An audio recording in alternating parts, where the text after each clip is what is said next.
Please chat with Carrie on the Zoom. I just started recording. Welcome, good morning. Welcome to the kickoff event for the Women in Leadership Group. We made it to Friday. Congrats to those who got here early to get some burritos. I have a few bacon ones at my desk. We'll talk later if you need that. We have a super exciting agenda for you guys today, and I know those who are in sales are a little bit exhausted from last night, but I promise you, you're going to be re-energized after this presentation. We have a lot of exciting news for you regarding the women's group. We have some new folks joining us that we want to introduce as well. And I'm very proud to share, we are officially, oh man, killing my buzz. There we go. 970 women strong in this group. And that is yet to include India. So we obviously have a women in leadership group in India that's kicking off as well, but we are 970 strong. And this is a fantastic network. And I want to make sure that you all are aware of all the opportunities that you can leverage, connect, and continue to grow your careers here at Cvent. So this is exciting. It's a great room. This isn't quite the Warner Theater view that Reggie had, I'm sure, but I think it's just as awesome. And congrats to all the ladies who were on stage and got awards. We'll acknowledge you again later. Carrie Lambert, as you guys know, was on stage at Warner Theater. How's the view here? Is this similar? Or? This is even better because it's all women. So much better. So we have a big agenda for you today. I'm going to cover that in just a moment. But in lieu of us growing as an organization, we have one very important lady who has just joined the organization at Capal, and Stacy's going to introduce her. I think you guys are going to love hearing about this. All right. We have made such great strides in the last year, and I'm so excited. Might be my favorite meeting of the entire week, right? Looking at this, we are a powerful force, and we have a +1 today. She started Monday, JC Chang, and she is the GM, so numero uno for Capal. And I personally was singing her praises last night. I am so excited that she's here, and I thought it would be helpful just for her to take 30 seconds and just maybe give you a little bit of background about her. You can't just give me 30 seconds. No, I can't tell you how excited I am, and I'm a little hoarse from just even screaming at everybody else. I just trying to keep the conversation, but I can't thank you enough. I mean, one of the things that I actually told Stacy that I noticed that I loved my interview process and everybody that I met at Cvent as well as Capal, but it was very, very male dominated when I was interviewing. And I'm just so thankful that this group exists, and the fact that I have such an amazing female leadership team at Capal that I'm going to be working with, as well as the women that are a part of the overall team there. So I'm very thankful for this opportunity to be part of Capal. I've been part of the media industry, and the media industry just came up from USA Today network. And then there's been so many women there that have kind of mentored me throughout my career, and I really look forward to working with you all.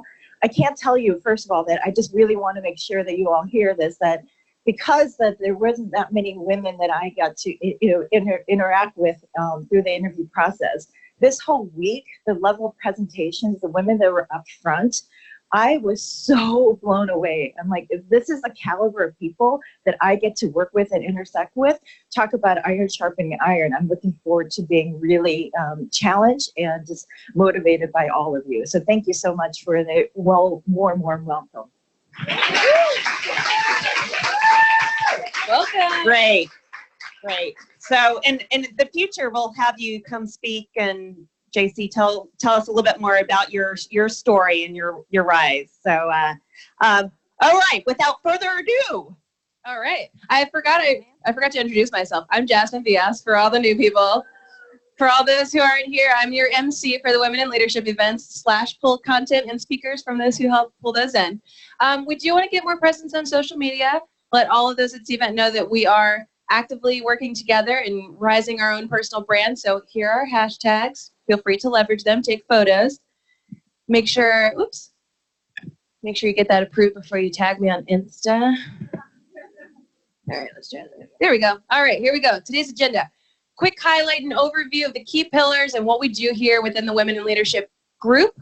What are some of the new features coming in 2019? Carrie has a very exciting announcement that I think many of you are going to love. I have a snapshot of some of the upcoming events, and thanks in advance to some of the volunteers who have already offered their time and their expertise to share with some of the people in the group. And we have a very special guest speaker, Jennifer Folsom, who's joining us today. Christine, our original speaker, couldn't make it. Thankfully, Jennifer jumped in and is saving the day right now. You guys are going to be so excited to hear her story. And as always, as women, we are extremely agile. So we are making this work. And I'm so thankful for Jennifer for coming on board and participating with us. All right, Carrie, give them the news. Thank you. Good morning, everyone. Thanks, all. I haven't even said anything yet. I know. That energy. Good energy, right? Love it.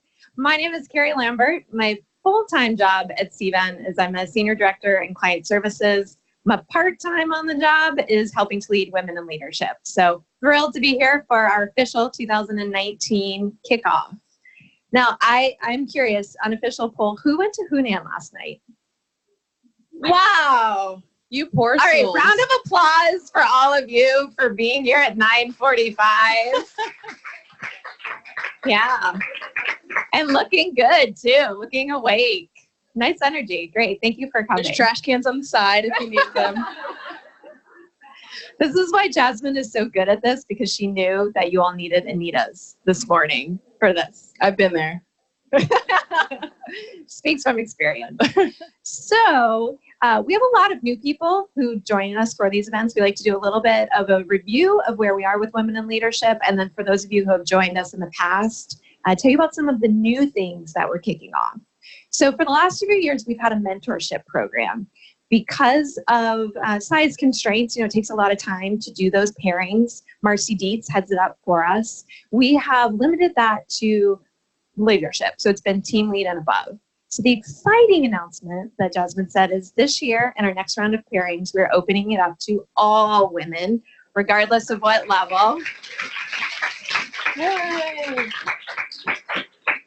We've heard that from so many of you, particularly people, if you're just starting your career with Cvent, that mentorship is really vital and you want those relationships and that advice. So you'll hear more about that in the next few months. Like I said, Marcy heads that up. She'll get an email out to everyone where you can express your interest in that, and then we'll do the pairing. So really excited about that one. We will continue events in 2019. In a couple of slides, Jasmine is going to talk about what we have on tap for 2019. Our online community is still alive and well. We'll link to that in a minute so that you know where to go on both Slack and Wiki. Something new in terms of that collaboration is a book club that's kicking off in 2019. The first book, Radical Candor by Kim Scott. Now, when that book club kicked off, as I understand it, we didn't know that Kim Scott would be the keynote speaker at company-wide. Isn't that amazing? It's women's intuition. It was something. So well done on that. So that's coming up later this month. If you're interested, that'll be both in person and virtually for all of our remote friends if you want to join us for that. And then finally, something else that we're kicking off in 2019, we've had several pillars that have been the official pillars of our Women in Leadership group over the last few years. So that's been events, mentorship, the online community, and the steering committee. In 2019, we're adding another pillar, which is going to focus on CSR activities, so corporate social responsibility. Emily Gravelet, I saw you earlier. Where are you? She's in the back. She's giving it a wave there. Emily is going to lead this pillar for us, so that we will have more regular CSR activities, and they will focus on issues that obviously are important to women and help advance women in general. So very excited about that one as well. So online collaboration. If you're not already leveraging these resources, we would love for you to do so. Go on Wiki. If you search WIL, you'll find our Women in Leadership group. This is headed up by Helen Aspinall and Stephanie McNamara. They've got blog posts. There are shout outs that you can submit for other women across the company. There are book recommendations, but we would love even more collaboration and more activity there. We also have a Slack channel, so search WIL in Slack as well, where people share funny anecdotes, we share shout outs there, and we'd love to get even more involvement on both of those. Yeah, absolutely. And Helen does a really great job of pulling all this together for our monthly newsletter, which includes senior management on the distro. So we are ensuring we're getting visibility for this group all the way up to the top of the ship. Do you want to tell them how they can be even more involved, Carrie? I would love to tell you how you can get even more involved. We did do a call for volunteers, and I'll cover those results in a minute. So thank you for those of you who have raised your hand and offered to get involved. As I mentioned, that online community doesn't take a lot of time. We welcome anyone who wants to post something in the blog. If you want to share an experience you've had, share a resource that you have, please feel free to do so, even more informally in that Slack channel. We also need your ideas for these events. We would love your suggestions for other speakers that you'd love to hear about. We'd love to hear about other groups that you're involved in that maybe we can leverage for CSR. This group really came about because people were willing to just raise their hand, like Jasmine over here, and say, yes, I will take it on. I will lead the events. So we encourage everyone to do that. Just jump in, let us know where you're interested in taking a lead, and we'll carve out that space for you. Yeah, and I think one thing that propels you forward at Cvent is not only having an idea, but lifting it off the ground, getting it started, just working with a few key people. I'm sure you can get volunteers within each of these channels to help you get something started. Try it out, test and learn, and maybe it's something that we can evolve into a pillar or evolve into an event. You can really make an impact in a lot of different ways. Uh-oh, too fast. All right. So these aren't on the calendar quite yet, but we have a lot of really helpful volunteers who have stepped up, and we'll be hosting some events in 2019. Keep an eye out for more details on International Women's Day, which is going to be March 8th. Erica Stoltenberg, who was in the company-wide at the top of the board, and she's not here right now, but she did awesome. She's going to be helping work on some events throughout the week, including, potentially kind of wearing a certain color on a given day, or activities where we can all really get involved and raise our awareness for the group. Our senior management panel, which was originally slated for today, has been moved to April. So we'll have Reggie and I believe Larry and GQ, a couple of gentlemen from the senior management panel, as well as some of our leadership from the women's leadership group there. So you can pepper them with questions, and let's make sure they are really good ones. Liz, are you in the room, Liz? She is our resident yogi. She has offered to do another class for us so we can stretch and be healthy. I fielded about 12 volunteers for boomerang stories. So if you were in the sales kickoff yesterday, Bobby Cavalieri shared his story of leaving Cvent and then returning to Cvent. And certainly as we think about our career progression and why we stay here, these are great stories to hear in terms of why people think the grass is greener on the other side and ultimately end up coming back to Cvent. So I think we'll have some awesome stories there. I do want HR to get more involved, help people understand the competencies and levels and what it takes to move up within our organization. I think you can't have enough clarity on what that means for you here within your role. Speed networking has always been a very popular event. If you look around the room, you may not know everyone here. So this event really fosters and facilitates those really quick connections so that when you're in the hallway and it's like kind of awkward because you don't know the person, you're giving like a fake smile, it doesn't have to be fake anymore. You actually know this person. I'd love to get a Women in Leadership beer garden happy hour where you can bring your dog. And unfortunately, now that we have so many ancillary groups, our budget's a little bit less than last year. So bring your dog and money. So we'll get that on the calendar hopefully soon, and obviously once it's warm. And then we have more guest speakers continuing to come in. And again, thanks to Jennifer for jumping in so quickly. So keep an eye out for those meeting invites and more details to come. Yeah. Okay, there we go. Oh, all right. Carrie, you want to go over the survey highlights? Thank you to those who participated. So at the end of last year, we launched a survey to get your feedback about how the program was doing overall and what you wanted to see in 2019. So thank you for all of those who submitted our response. We had just under 150 people respond back to it. No big surprise, but advice for career progression, increasing influence. Those were the topics that were most requested across that group. So you'll be hearing a little bit more about that in 2019. Also, no surprise, female leaders are the most requested. So both internal and external, because we did want to hear from the group. Did you want to hear from men a little bit more often? And we will. They'll be sprinkled in throughout the year, but we'll continue to keep that focus on those female leaders. Jen, being one of the examples, is speaking with us today. The interesting thing that we heard is a lot of people do want to connect in smaller groups. So this is another one of those volunteer opportunities. If anyone feels strongly about that, we'd love a volunteer who can help kick that off in whatever way that might be. So it might be additional CSR activities. It could be just socially, people getting together. Maybe it's smaller book clubs. But if you are one of those people who really wants that, we'd love to hear from you. And we'll try to do a little bit more about that in 2018.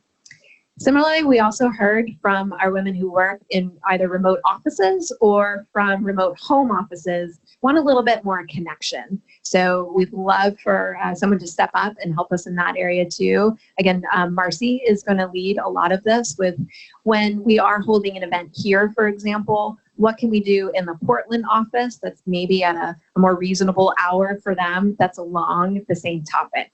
Or maybe it's getting together to watch the recording afterwards and then have a discussion. So we'll be interacting a little bit more with those groups this year as well. And then huge thank you to the 77 people who have volunteered to assist with events, mentoring, CSR activities.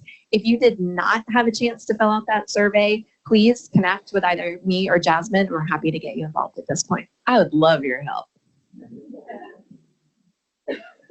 All right. Oh, here's my favorite part. Wow. On the company-wide stage, I saw so many female nominees and so many female winners. And I don't know if it's a result of me being involved in this group, but I'm like, ooh, we're 3 for 3 with female winners up here. I'm like telling all the people next to me, like, haha. But hey, if you were recognized this week, if you were nominated for an award, if you were promoted, if you won an award, or you are a top performer, can you please stand up? Let's give these ladies a round of applause. What an awesome way to represent this group. So amazing. Congratulations. You are future leaders, and if you don't know these ladies standing up, make sure you get to know them. That is step 1 to raising yourself up in this organization. If you're on Zoom, congrats to you. And we really are really excited. That just gave me goosebumps when you guys were standing and clapping. That's like amazing. All right. One quick thing. This is totally a pop-up before we have Jennifer come and speak with you. Isn't there like a selfie challenge or something going on that we could totally win with this group right now? I think we need to make this work, Carrie. Come. All right. Whoa. Hey, women in leadership. Give us a big smile. All right. Sorry, I had to do that. Sorry, not sorry. All right. Carrie is going to introduce Jennifer. For those who are a little bit shy, we do have some swag items for those who are helping keep it exciting. Make sure you ask lots of questions. We have mics that I will run to you. So Carrie, without further ado. Before I do that, I have one other special shout out. So we have someone in our midst who has recently transitioned roles. It was just one of those unfortunate things. It got left off the slide at company-wide. So Jasmine is always so good, like she just did, at recognizing all of us for our accomplishments. Jasmine has recently transitioned to a new role in sales. Let's give her a round of applause.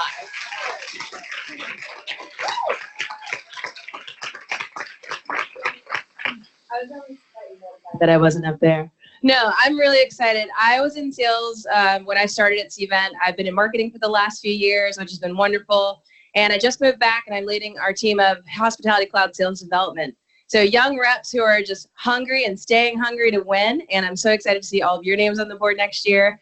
And again, I would love more volunteers to help with these events because time is getting shorter and shorter in the day. So thank you, Carrie. That was very sweet. So would Francie. So do you all have those women in your life who are killing it personally and professionally, and you might otherwise be a little bit intimidated of them, but they're also so warm and genuine that instead you just want to be like them or be around them? Yes. Okay. For me, that is Jen Folsom. So I am so thrilled to introduce you to her today. So Jen has a unique background. She started off as an equities trader. She then transitioned to investment banking. So she understands some of the things that we go through here at Cvent, being in a male-dominated industry, not really known for work-life balance. Jen has founded not one, but 2 of her own companies, one of which focused on helping moms return to the workforce in part-time or flexible roles after maternity leaves. Her second company, Radius Partners, was so successful that her largest client, Summit Consulting, eventually recruited her to work with them as their chief development officer, and that's where she serves full-time now. Personally, Jen has 3 sons, including twin teenage boys who keep her on her toes. All of them do. And just a personal thank you to Jen. As Jasmine said, we had unfortunately a last minute cancellation for our original speaker. I reached out to Jen on Monday night. She was already on our list of speakers for 2019 who we wanted to recruit. I reached out and I have to ask you a huge favor. Is there any way that you have time on Friday afternoon? She wrote back within about 30 minutes and said, I would love to for a group like this. Yes, I will make it work. So I'm so thrilled to introduce Jen. Rolling up here. Thank you for being here. Thumbs up? Thumbs up. Do we want that? Okay, good. Oh, yep, please. Thank you so much. So, Carrie didn't give me a lot of a scope of what we should talk about today in terms of theme. She just said, you've got kind of an interesting story, and I think people are always interested in hearing stories and lessons learned from each part of those phases of life. So I'm here today to share sort of each phase, a couple of hard things I've learned, some lessons from each of those experiences, and maybe some overall universal truths. So right off the bat, the importance of your network. You will need to call someone for a speaker with 4 days notice. So make sure that network is there. Number 2, say yes. Say yes more than no. Number 3, take any opportunity to speak in front of a large group of people. This is something that a lot of women have a hard time with. I love it. I love speaking, but it takes a lot of practice. You have to ask for feedback. I'm going to ask you for some feedback and what I can do differently, and how to improve every time. That's the only way to do it. And so I think we can keep it pretty casual. I'll cover a couple phases. We can pause after each phase. You might be in that phase and have some questions about that particular phase of your career, and glad to talk about it. And I put a bunch of kind of hilarious bad hair pictures on here just so you know we're going to keep it real. So this is my college graduation. That's how I know Carrie. We were sorority sisters 100 years ago. And we was this tiny little college in Virginia called Randolph-Macon, known for not much other than a real strong network, which is great. But I was a first generation college student. Were there any first generation college students here? Okay, yeah, great. You might not have grown up with, the path of hey, you should take an SAT prep class, or here's how to write a proper thank you note in a professional setting. These are just a lot of things I was missing. I always knew I was going to go to college, but my parents didn't have that path or opportunity, and I was really excited to go. But I started off that first job I got from my network. I interned for another sorority sister's father. I got offered a full-time job as an equities trader at a company called Legg Mason. This was in the late 90s, so people were trading equities on wires, on wire room. I had to write tickets, buys and sells. I had a suit on and tennis shoes. I was like working girl. I was running down the hallway all the time, getting trades in. And I was the only female trader, of course, in the office. My first sort of Me Too moment when I was 22 years old, there was a stripper in our office for someone's birthday, 4 o'clock. And I thought, you could be like, you can't do that, right? I mean, and it was my friend's dad. He's my boss. This is so awkward on 100 levels. And I said something, right? I raised my hand. Well, at first I told my mom, Mom, can you believe that happened? We had a stripper at work today during business hours. How is that possible? She said, don't make a fuss on you. You got a good job. Don't even raise any flags. And I thought, okay, thanks, Mom. I don't know if I actually agree with you on this advice. I did say something. I filed a complaint. It was the first time I kind of stood up for myself professionally. The response was she wasn't fully naked. She was wearing pasties. So pretty much right then and there, I knew that industry was not where I wanted to spend a lot of time. So I learned that I did not know everything. I came out really strong. I had great grades in college. I thought I'm here. Okay, you don't know everything, and it's okay to not know everything. The thing you need to do is ask all the questions. This is the time in your career. I mean, I would argue that's pretty much every phase, but this is the time where that's expected. You should be doing a lot of listening, asking questions when it's relevant, raising your hand, finding your voice, but asking all the questions of all the people. This is when this is expected. You should be doing this now. And it's okay to do the grunt work, right? This is your first job. You're probably doing a lot of the note taking. You're doing a lot of the schedule setting. With the caveat, don't get stuck doing all the emotional work, right? Who has been in a meeting where you're looking around and you got to open up the conference line and they look at you, right? Like, right? I mean, has that ever happened to you? To me, that makes me crazy. I'm like, are your fingers broken? Can you dial that too? Can I help you pull up the meeting number? I don't have to do that every time. I hate that I find myself in my role at Summit Consulting cleaning up the kitchen. And I send these bad mom emails to staff, like, really, we have 2 dishwashers, like, please empty them. Like, this, don't be the office jerk, but you don't have to do all the grunt work. And so, yeah, I'll take a step back. So Summit Consulting is a data analytics and very quantity consulting firm where I'm working right now. So I work with a lot of quants, statisticians, economists, data scientists, and programmers. I am very, very, very proud of the fact that in my 6-year tenure, we're now 58% women. You never see that in STEM companies. So very, very proud of that. Thank you. With that said, I am the only woman on the leadership team. So, we're still trying to get there. That's still a place we need to go. So it's not done. What I cover at Summit currently, operations, human capital, strategy, branding. So those are like my big areas. And then at the end, where I'll talk about this current phase, I'll tell you best laid plans because I have like another job that I'm working on right now. And as Carrie mentioned, I do also have 3 children. I have 16-year-old sons. They're twins. They're about to turn 17. They are giants. They're 6'2". I have no idea where that height came from. And they wear me out every day. And I have an 11-year-old little guy who's pretty much ready for college now. But you'll see lots of pictures of my kids in here because for me, there has never been about balance or compartmentalization. That works for a lot of people. It just doesn't work for me personally. So there's lots of ways to approach kind of family and life, but there's never a single moment where I'm at work and I'm thinking 110% about work. And back in my mind, there's like, is there a field trip today? Did I forget something? There's always that constant low-level worry about my children. Will they actually make it to college? I don't know. Like their second quarter grades don't prove it. They don't. When I'm at home, I'm constantly thinking about like, my boss asked if I could do a call at 8 p.m. Who does that? Like, I can't do that tonight. I'm in the middle of bath time. And so for me, there's a lot of overlap. So we'll kind of go back and forth and it's always informed my professional choices. I got some feedback from some women on my team. I'm currently leading an all-female team on a project, 15 women of all phases of their career. And I got some feedback from some of our new graduates. There's 3 brand new graduates. And they said, I got the best advice. Invest in your presence. And I thought about that. Like, okay, how do I feel about that statement? What do you mean invest in your presence? This one young woman said, I don't have a lot of money, but I had enough money to buy one good jacket, right? I have this really nice jacket from Nordstrom. I put it on every dress. Even on jeans day, I put my jacket on. She's like, I don't have a huge clothing budget, but I am trying to show up every day like I mean business. So should it matter what you look like?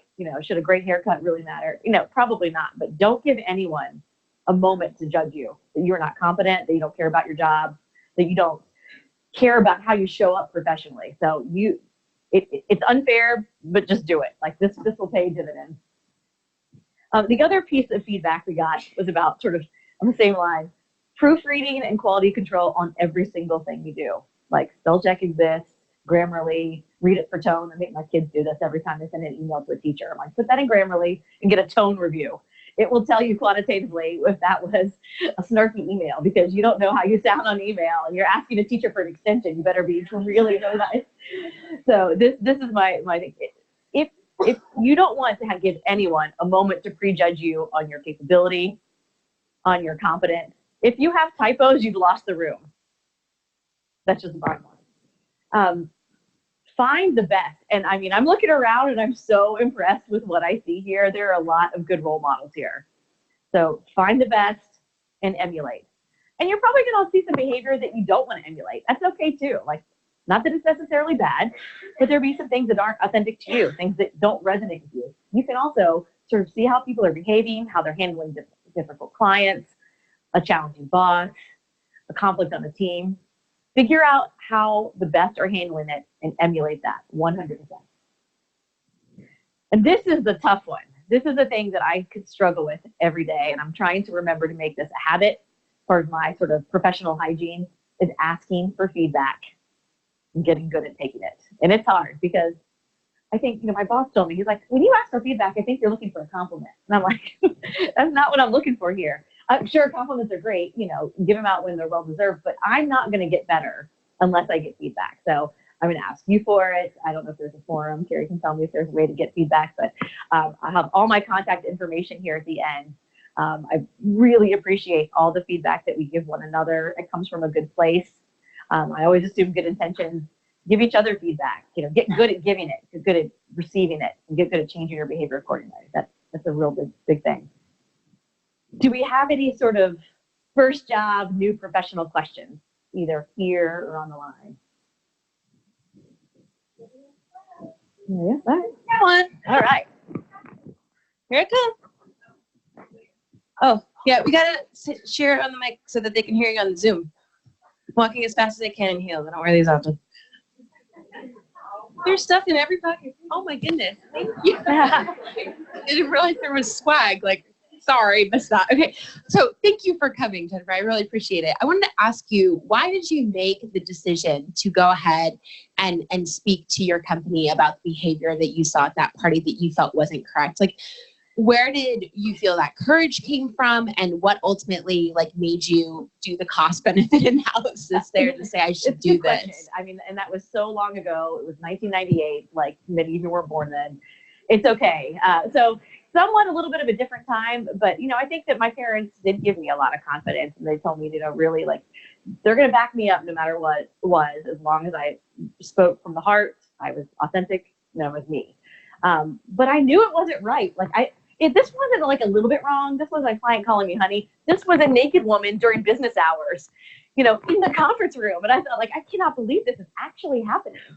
So, you know, I think that in the era of Me Too, we're a little bit more aware of the sort of the more subtle things. But, you know, not that long ago, the really not subtle things were happening. So I don't know where it came from. I was faced with a very similar situation this week, actually, where I had a client make a wildly inappropriate statement to someone on my team. It was so inappropriate, but I did have to weigh that cost benefit. He's a client, he can fire me today, but I can't let him say those things about a particular woman on my team. So, you know, you weigh in it, you hope you have buy-in from your boss, your manager. You know, I do think that it's a little bit of a personal decision and also sort of a context decision. And thank you again. My name is Elena. I have one that's, I guess, a little bit, you mentioned that you're not necessarily working with work-life balance, but I feel like even like just fresh out of college and even maybe a couple of years out, it's almost self-imposed, like where you're working, and just like, when are you going to step away from the computer? How do you make yourself step away? Yeah, no, I think the boundary issue exists in every phase of your career. And like, often, you know, if you plan on having a family, the rules that you set for yourself at this phase of your career will carry through, right? I think the hardest thing is the sort of connectedness. So again, like, I think we got email when I was at Legg Mason. Like, so it's like old school, but when I left work, it was there. I didn't have any ability to telecommute if I wasn't feeling well or if there was, you know, bad traffic day. So there's some pros and cons, but I think the sort of connected nature is really a tough thing. One thing we started on our team was if people are working on nights and weekends and you were just working, you were sending out emails, we would put them in hold and send at 8 a.m. on Monday, right? So we just internal team rule. We decided this was good for us. If you were working with someone, you had a proposal going, like sometimes that happens, right? That's fine. But just like status updates, you happen to take that Saturday morning and work. I don't want to elicit someone's response. I don't want to make someone feel guilty that they have to be checking their email that Saturday. That's not important. They can do that on Monday. So, you know, kind of talking about your expectations and your boundaries with your manager, with your teammates. You know, the one thing I think about all the time with my boundaries is I don't want my flexibility need to impact my coworkers, right? I don't want to slow someone down. You got something to do. I get it. So like, let's just be clear about what that looks like. Sometimes I need to step out of the office at 4 o'clock. Sometimes I'm taking calls at 8 p.m. Okay. Hi. So when you're fresh out of college, starting your new career, everyone's always offering you a lot of advice and their 2 cents. Most of the time for me, it's been unsolicited. So my question for you is, what has been the worst advice you received and how did you know not to take it? Oh, God, that's such a good question. My worst advice. Been hard in the morning. Yeah, I know. It was a little bit later. It's kind of in this next phase. It's sort of a good transition. When I was at graduate school, I got the advice that I should take the highest paid job that I was not terribly interested in and would have by far the work-life balance. But they said, this is that first job after business school. That's the one that really sets the bar for everything else. That is the one. It doesn't matter what you do or how long you stay there, just take the most expensive, the highest comp job. And I just looked around like, really? That's the number one factor? That's not what drives me personally. So I said, thank you, duly noted, and then went my own way.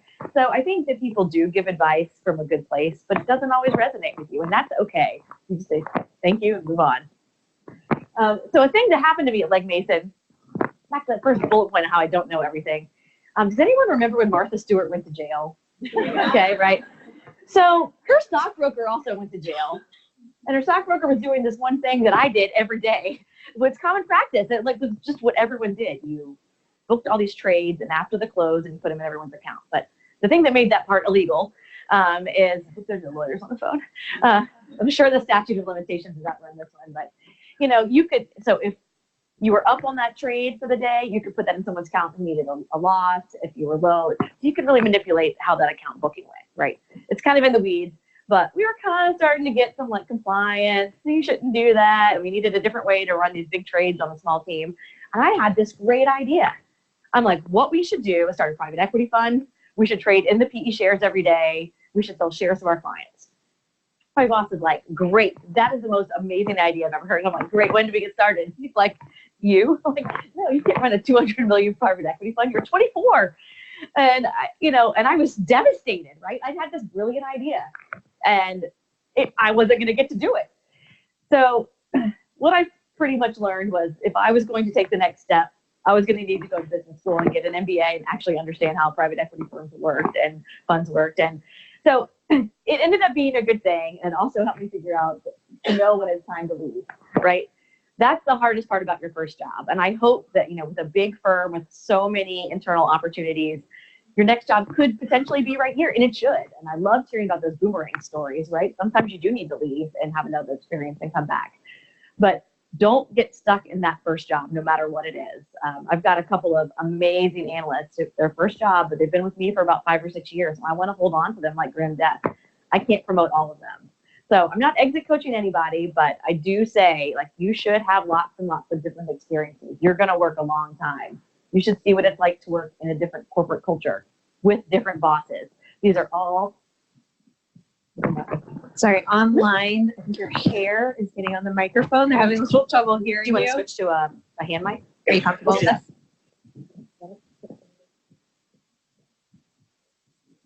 These are girl problems. Totally, right? All right, thank you, Gary. So I made this decision to go to business school. And my husband had just finished. We were married. And, business school is a pretty big investment of time, money, effort.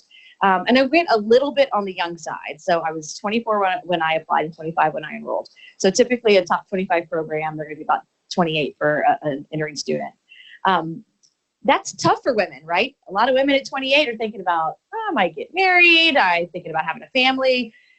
And I had a very honest conversation with my husband about that, who had just finished his MBA full time. And so we were going to have 4 years of, full-time grad school. And he said, I don't care if you decide to be a stay-at-home mom. You'll be the most educated stay-at-home mom on the block. I'm like, well, I appreciate that support, but I don't know how that's going to work, right? What's my ROI on this investment? But nonetheless, I went. And I was going to go run that dang PE fund, and I was going to kill it on Wall Street. I had this idea that I was going to get the hardest to get job that made the most money, right? Back to that kind of question you asked about with the worst advice I got. And so I went into investment banking track, and I hated every day of it. I hated every person I worked with. I hated the work. It was boring. It was a very big FaceTime culture. You are at the beck and call of your clients. You must have your suitcase packed, ready to go. And this was all before I had kids. I couldn't make an 8 p.m. book club ever, right? Because I was at work and I was just waiting for an attorney to approve a masthead or something. It was dumb. I'm like, this is stupid. I hate this work. I'm glad other people are passionate about it because our financial markets need to work. This is not what I want to do. So I got an offer, and this was a rough week. I got the offer and I'm sitting on it thinking like, gosh, what am I going to do? That was on a Friday. On a Monday, I go to school. We get evacuated. We were under attack. It was 9/11. So I'm at Georgetown. I just found out I was pregnant like 5 minutes before. And I have to walk home from Georgetown over to Arlington. Maybe a little TMI, but I started bleeding. I thought I was having a miscarriage. I called my doctor and I said, I don't know what to do. I think I'm literally like 5 weeks pregnant and I think I'm having a miscarriage. And she said, honey, if you're having a miscarriage, it's too late. Like there's nothing we can do. And you can't come to the hospital. Hospital is closed to everyone but Pentagon victims. So you're just gonna have to wait and get an ultrasound tomorrow. And so I sat there like, WTF, like what is happening? I have no idea. Like we're under attack. I am pregnant. I might be having a miscarriage. I have like, my mind was blown. The next day I find out I'm having twins. It was 2.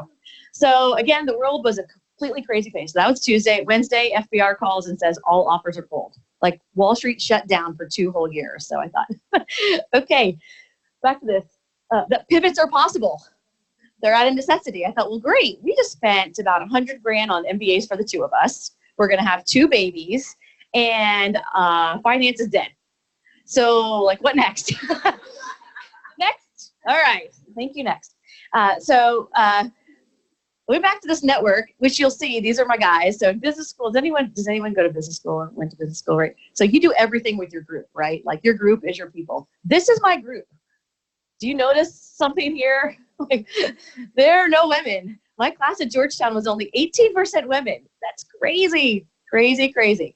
So, but I went to these guys and I'm like, all right, fellas, what are we going to do? Like, none of us are going into banking now and we need new jobs. So we worked our network and eventually ended up in consulting. At the time, DoD consulting was really spinning up around here, a very big public sector. Like we were setting up Department of Homeland Security, and I took a pay cut to go back to work after my MBA. That was a tough thing to swallow.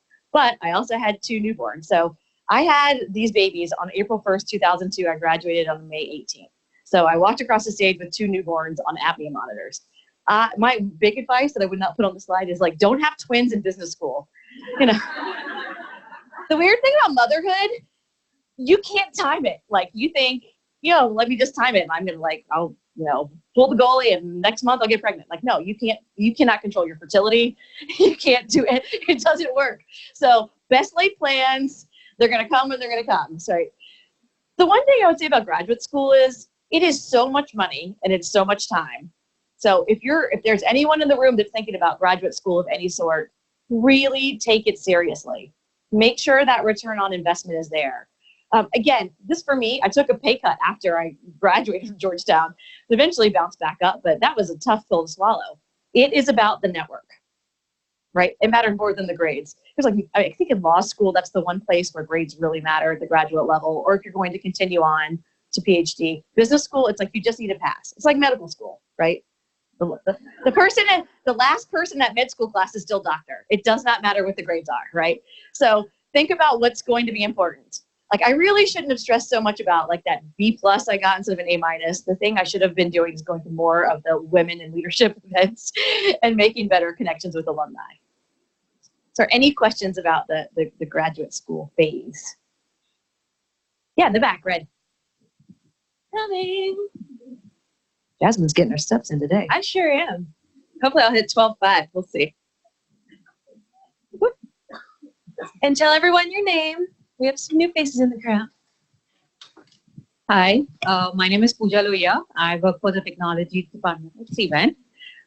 So my question is, going about graduate school, you just mentioned it, right? If you consider it, most of the time women would consider, or anybody would consider going early in their career, right? How about when they are in their mid-life career or something like that? What do you recommend? Honestly, I would be a much better student now, even in my 40s. Like, I didn't take it seriously enough. I mean, that first year, I was like, oh, I'm at the Tombs every night. Like, it was a lot of fun. The second year, I was pregnant, so it was no fun at all.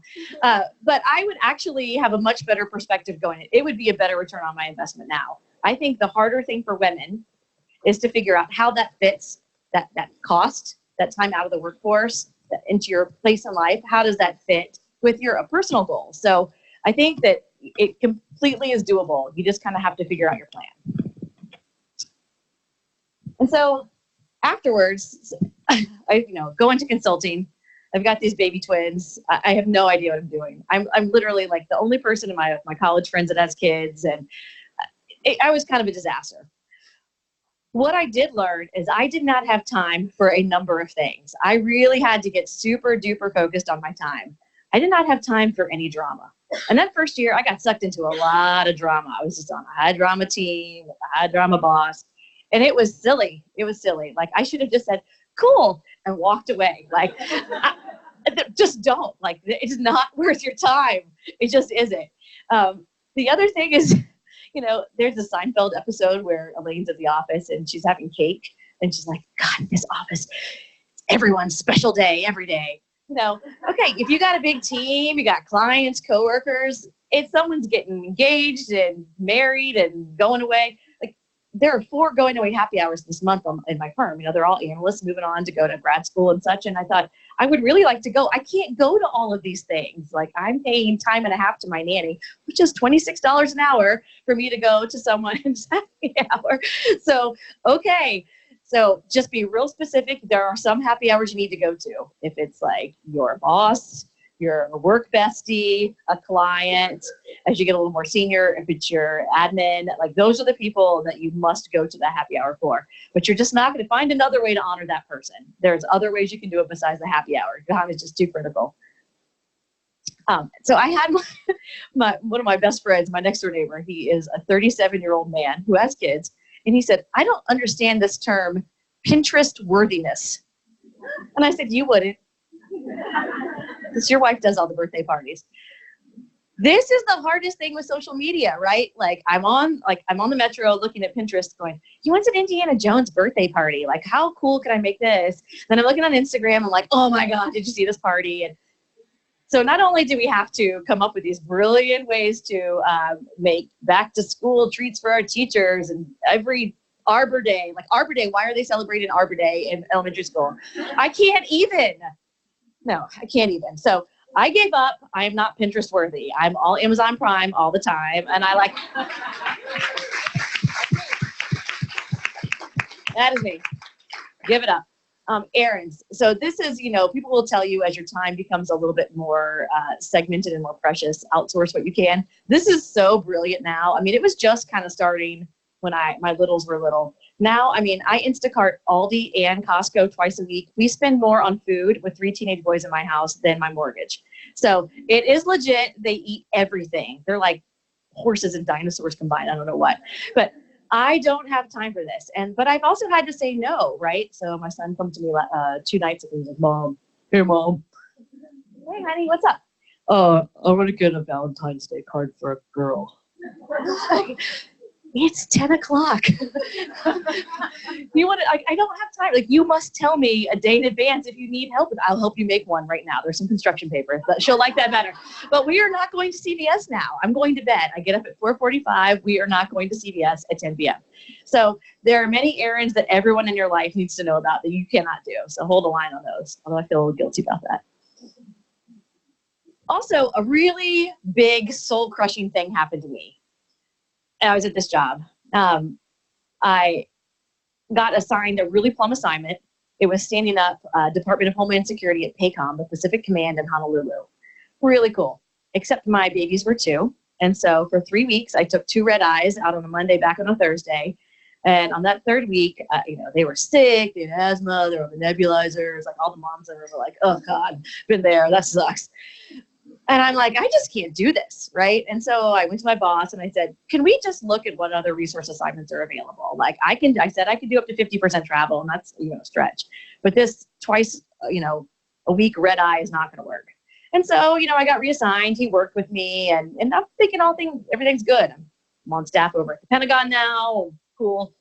I was up for promotion. My manager made the promotion case. It got approved. My managing director, who had a stay-at-home wife with newborn twins, sat me down and said, I know this promotion was approved. I'm pulling it. You can't handle the next level with what you've got going on at home. And I was stunned. I'm like, did he just say that in his out loud voice? Like, he could think that. I mean, I was speechless, and I mean, I'm a talker, and that's something, right? So I went home and I cried, and then I came back the next day and I said, I think we need to have a conversation about that year-end review. I heard you say this, and he's, I didn't say that. Immediately backtracked. So of course he recanted, and it was just sort of like, it's not the right time, the right portfolio, business case. Either way, that guy was not going to be my sponsor anymore. We were done. So I had to evaluate my options. Do I just quit and discuss? Do I go find another job? Well, you know, the reality is I had worked out a pretty sweet gig. I had a good schedule. I was working 7 to 3:30. I got my nanny down to part-time hours. My husband worked later schedule, so we could kind of get down to a reasonable nanny cost. And so I just kind of plugged away for about a year. But what I had to do was write myself a set of, I went with my best friend who also had twins, and we wrote new rules for success. Like for that year, wasn't forever, I cared about different things than getting promoted. And that was okay. I cared about being home every day from 4 to 7. Those are the 3 hours my kids were awake. I wanted to be with them, right? They go to bed at 7 o'clock, cool. I was not going to keep them up later just for mom time. So I really prioritized that for that year. Was that forever? No. And eventually I left, right? And we'll talk about kind of what happened next. So it's okay if your timeline accommodates better work-life balance. Like I'm kind of like, I don't know, more like lean on the floor versus lean in. Mostly I'm exhausted all the time. But there's nothing wrong with it. I'm so glad that Sheryl Sandberg has given so much attention to this topic, to the subject. She has a lot of truths, but it doesn't resonate with me every day, every week, every month, every year. You know, the one thing you'll see in some pictures of my kids is just how incredibly fast this chapter has gone, right? And the reality is while I've worked for 20 years, I'm going to work for another 20 more. I have all 3 kids at home with me for 1 more year. So these are kinds of things that I'm thinking about all the time. I would say yes more than no, which is why I'm here today with like unedited slides. Thank you, Jasmine, for centering my photos. She's got my back and I just met her. But one thing I think that you probably have a bigger advantage in a big firm like this with lots of opportunity, particularly while you're networking here among each other, is the beauty of a lateral. Lateral moves are huge. I should have done them more. This is a big regret for me. I got stuck in projects. I'm like, well, but I got a boss I like and a schedule I like. I needed earlier on a broader set of experiences. Not just what was going to make my resume, but how I was going to solve problems, think critically, my background knowledge, my knowledge of what opportunities were out there. So if you get an opportunity for a lateral, don't say, why would I take that? Like, I like my job and there's no more money. Why would I do that? The lateral is a huge thing at sort of the early and mid part of your career that I would highly, highly consider that you value. And so it took a little bit of time to like, you know, lick my wounds. And for the first time ever, I took 3 months off. I quit my job. I didn't have another job. I took the summer off with the twins. They were 4 and a half. They were getting ready to go to kindergarten. And that lasted about 6 weeks till my next chapter. But before I move on, are there any questions about this sort of, oh yeah, oh, I like it. Yes, right. I'm going to start at the top and we'll work with that. You've mentioned say yes more than no a couple of times. So I'm definitely curious now, like what have you said yes to that had you scared shitless when you first said yeah, when you were first considering it, but then later on is amazing. The job that I have now, I'll talk about that in my last chapter, my last slide here, but like for sure. Yeah, I'll come back right back to that. Hey, What's this one on? Is there like a mantra or piece of advice to help that's helped you kind of with your mom guilt through all of these different risky moves you've made? What you think is a big deal today is just not. In 5 or 10 years, like you will be laughing about it. You'll make audiences laugh about these stories. But when I had to turn in my boss for a stripper, when my boss told me my promotion was being taken away because of my babies, those are moments where I thought I am not going to be able to get out of bed tomorrow. And in the end, it's fine, right? So it's about the perspective. Hey, I'm Jen Hicks. I'm from our UK office, so shout out to my UK peeps on the phone. They're dialed in a very small conference room listening to this. Great story, especially about lack of time. Me and my partner unexpectedly had a cat last October and sharing a lot of that drama. And now I don't have time for stuff. My question, I guess, is I manage quite a young team and I don't know what Pinterest worthiness is. I understand maybe 2 words out of every sentence my team says now. I'm actually a 64-year-old inside the body of a 30-year-old. But how do you differentiate? Because I know sometimes there's things that are really, really important to different members of our team that maybe I'm considering frivolous, but to them is a huge deal. And so when you're speaking to them, how do you differentiate between this is a Pinterest worthiness, walk off and say, hey, cool, Right. versus no, this is something we need to dig into a little bit? Yeah, and you know, my mantra with my team is always like, work wins sometimes, family wins sometimes, but like one can't win all the time, right? And so it's about that relationship, I think, with your team, with your manager, to know what really drives. I used to, early in my career, I would be so embarrassed. Like a lot of working moms have like a place where they take conference calls at home. Does anyone have their secret place? My downstairs bathroom has an exhaust fan that could dry on all 3 boys, right?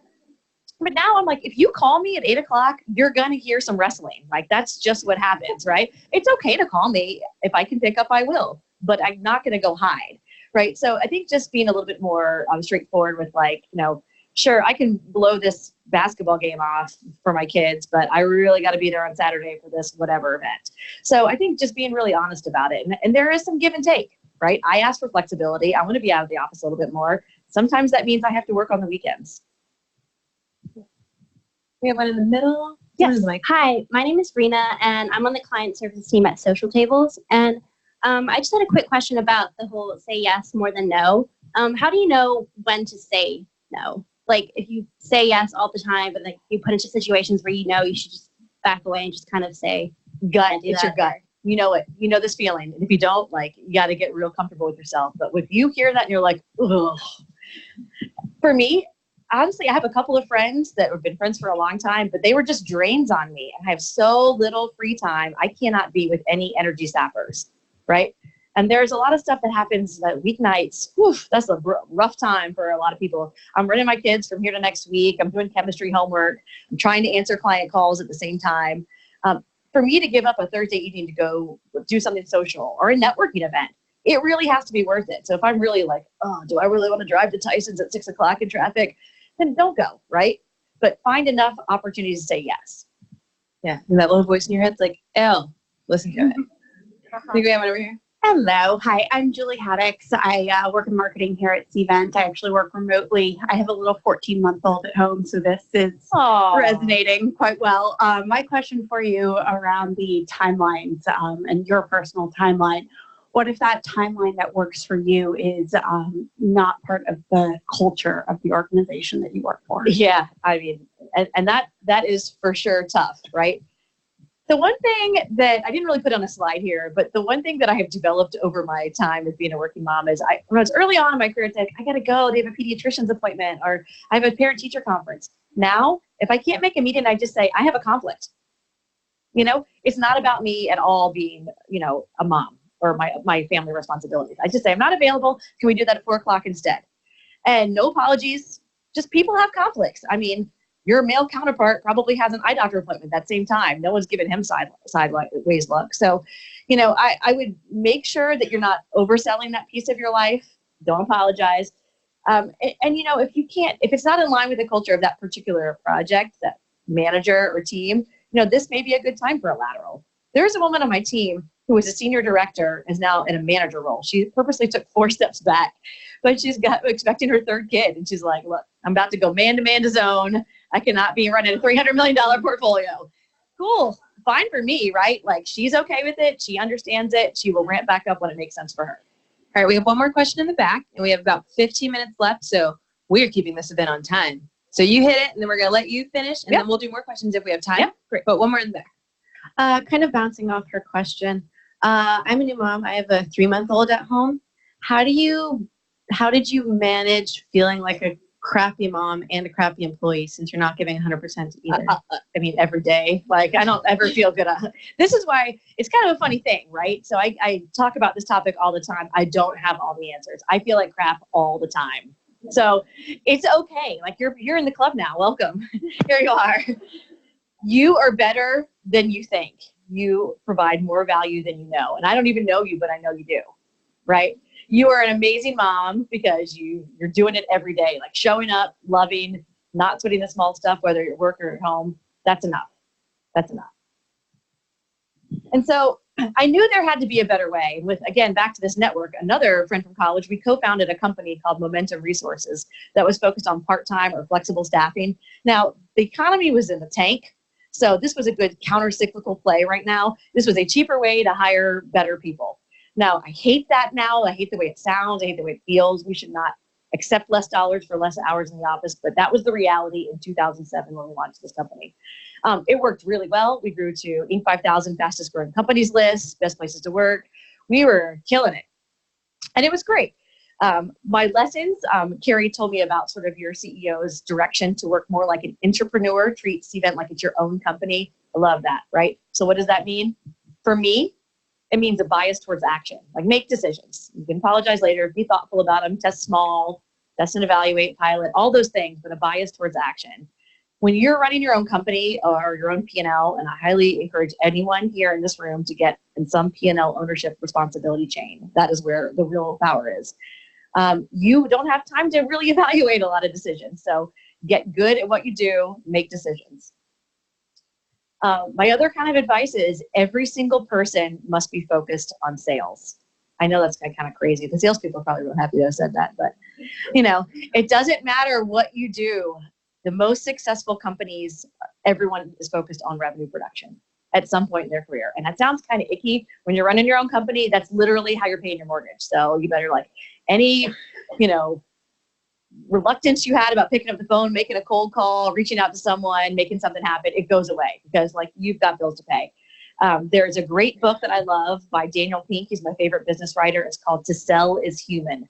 And he talks about this, why sales has this, like, icky notion. I don't know if anyone's read this book, but it really kind of changed my mind. Like, everyone's got to be thinking about revenue. With that said, the flip side here is, like, this intense focus, particularly right now, on customer centricity. This is something I'm totally into right now, is the customer experience. Every customer has 5,000 options. You need to make them choose you every day, right? There's plenty of other options no matter what you do. So choose you. You must choose you. Entrepreneurship is really hard. These are when my babies were little. Like, look at those little guys. I was working all the time, like all the time. I would go to bed and be like, oh my God, I didn't get that payroll out, or wake up like I've got to negotiate a new liability policy. You have to make all the decisions and it's all on you, and you never work. So, I mean, never take a break. So there is no one to hand it off to, really. I mean, you can have a strong team, you can have good business partners, but that, while I had lots and lots of command of my schedule, I did not have nearly enough boundaries and flexibility that I wanted. Any questions on sort of that entrepreneurship? Back here. We had a couple comments in the chat too, Jen. You've got some fellow Georgetown alums. So we got a Hoya Saxa. I don't even know what that means. All right. And then woman in the back who's feeling a little It bit means like what rocks in Latin, but that doesn't, it's just like go Georgetown. okay. It's literally what rocks. What rocks? I don't get it It's either. good to know. Lots of new things today. The woman in the back who's feeling like a failure, you're getting a lot of love in the chat. You are not alone. Many other people feel that way. We're happy to connect you, some other women, to help you feel better. And then the book, we got some people in the chat who have read the book. Good, good. Dan Pink, read all of it. It's good. He's local. You can find him all the time. Politics and Pros. Hi. Oh, yep. Yes. Hi. So I didn't actually introduce myself. When I first asked my question, my name is Amanda. I am on the event planning team over at Cvent. So I have a lot of trouble with flexibility with working all the time. My husband is like a 9-to-5 guy, and he'll come home and like immediately sit down and play video games. Are we married to the same person? That's kind of weird. Maybe they could like hook up on like Fortnite or Dead Red Redemption or whatever. Yeah, they're probably friends. They're probably. So when we have events that are huge in this scale, and I'm coming into work at 7 a.m., leaving at 9:30 at night, my husband doesn't understand, and he thinks he has said these words to me that I am married to Cvent and not to him, which I'm trying my best to do my best here and to be the best wife that I can be, and making time for him. We don't even have kids yet, so. Right. So my question to you is, when you're working these demanding jobs, how do you best let your partner know that, and your family know that, like, they are still number one? It's that sometimes like your work comes your work has to seriously, come work in too. relationships is hard, right? Whether they're friendships, your spouse, your partner, like it is not easy. Like we're about to celebrate our 20th anniversary, which is like, whew, how'd that happen? Not easily, and not without a lot of conflict, right? And I think that the kids for us were a big forcing function. Like we had to reevaluate for both of us. My husband, on purpose, was a consultant, and he went to become a federal employee, right? So while he doesn't have a lot of flexibility, like why can't you just go in at 9 o'clock after this doctor's appointment? He can work from home every other Monday, because until a few years ago, Fairfax County schools, elementary schools, got out at 1 o'clock on Mondays. This is the strangest BS I have ever heard. It's the 5th largest school system in the country, and all the kids are out at 1 o'clock. Like, what do all of the parents do? This is so weird. So luckily that went away, but he switched his schedule so he could do the Mondays, right? So we are evaluating it all the time. I likewise have a lot of evening events. My husband rides his bike to work, comes home, and is home at 5:05 every night, right? So cool, big dinner, but it is hard when I'm coming in at 8 or 9 o'clock, right? And I have to figure out those times that are really important to him, the times that are sacred to him, try and be in touch with him. Sometimes he's bothered by it, sometimes he's not too. So I think that, it's okay to ask for help in sorting these things out, whether it's with a counselor or some other method. Like, there's no shame in that game. Has anyone read Michelle Obama's book, Becoming? Right? I mean, get it on Audible and listen to her read it. It is so good. She is so brutally raw and honest about their work-life balance when Barack became a senator in Illinois and what that did to her marriage, about getting help, like do it. Like she is an inspiration. She's an inspiration. I'm following along here. Okay. So again, past the C-suite. Now, granted, I'm a much smaller firm, but I am very proud of getting to that one spot on the management team. I ran this company for a while. I took a buyout, started another company. And then my client was growing so fast, I knew that the only way I could really affect change was to go internal to the management team. Doing this externally, it just wasn't going to cut it. I needed to change some real internal processes, strategies. I had to get buy-in from the management team. I couldn't do that as an outsider. So I went back to corporate world at this company, and it's been a great, great ride. The one big challenge I had in my transition, and I got that feedback more than once, and it took me a long time to get, that bias towards action that worked so well for me as an entrepreneur fell over like a ton of bricks when I worked for a company. Like, I was really bad at building consensus. I'm like, this is my swim lane. I made that decision. Get on board. What's the problem here, guys? Why are you not doing what I told you to do? So I really had to take a step back and a hard look in the mirror and figure out why I couldn't build consensus.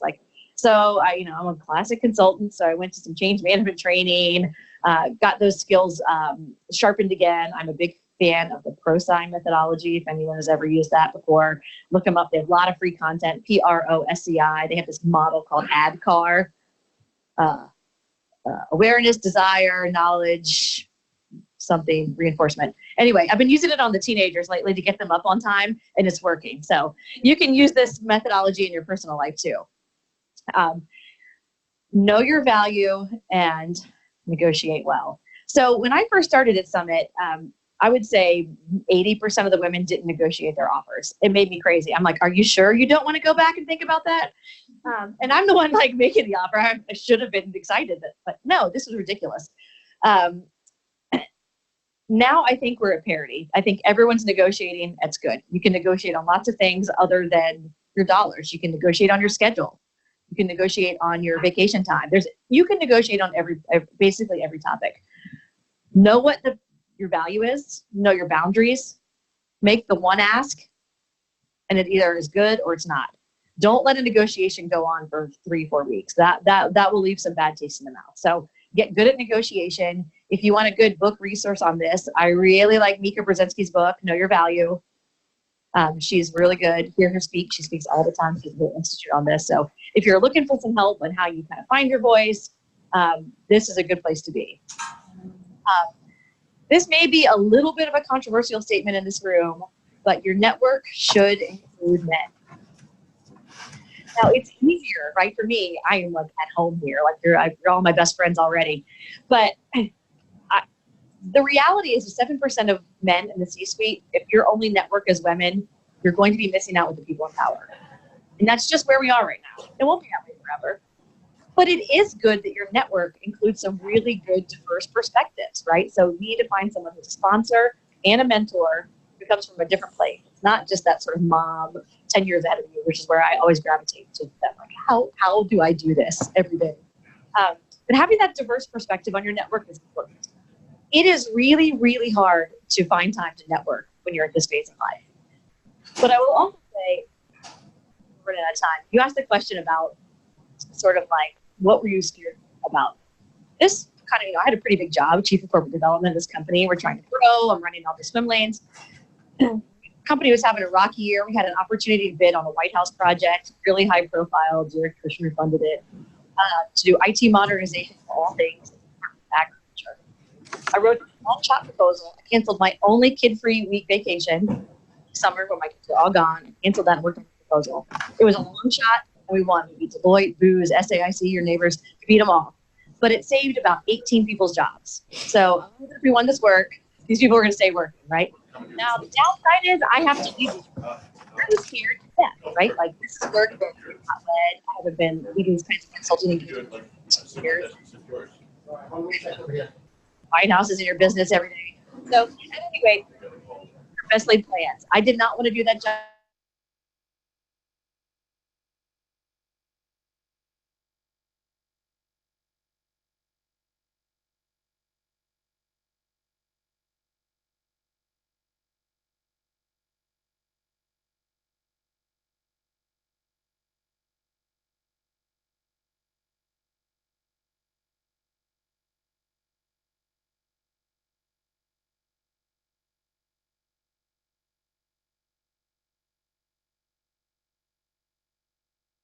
Talk about these things. So there's a lot of opportunity.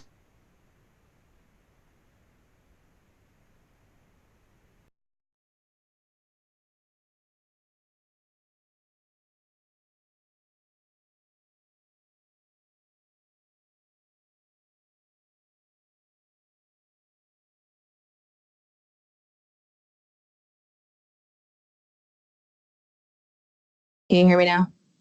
Oh, that's Gloria. Can they hear me? Yes. Okay, great. All right, couple housekeeping notes. I promise we're going to fit on time in 60 seconds. Jennifer, wow, what a breath of fresh air. Thank you so much. I seriously think all of us do want to be your best friends, so keep an eye out for that. We have Women in Leadership stickers at the front for your laptops. If you don't have one and you're traveling in, please come grab one. Yes, we absolutely should do a selfie. All right, guys, one more. Nailed it. Please, I know it's without saying with women, hopefully, but clean up after yourselves. Let's thank Amanda for her help with organizing this event today. And if you clean up after yourselves, she won't have to be here till 9:30. If you haven't met your mentor and you're in town, please Slack them and meet them. And thank you again for all of your participation. I think we hit a record. We had about 205 people involved today. So thank you to those who joined online. Thank you for being on time. And we finished on time. Yes. Have a great day.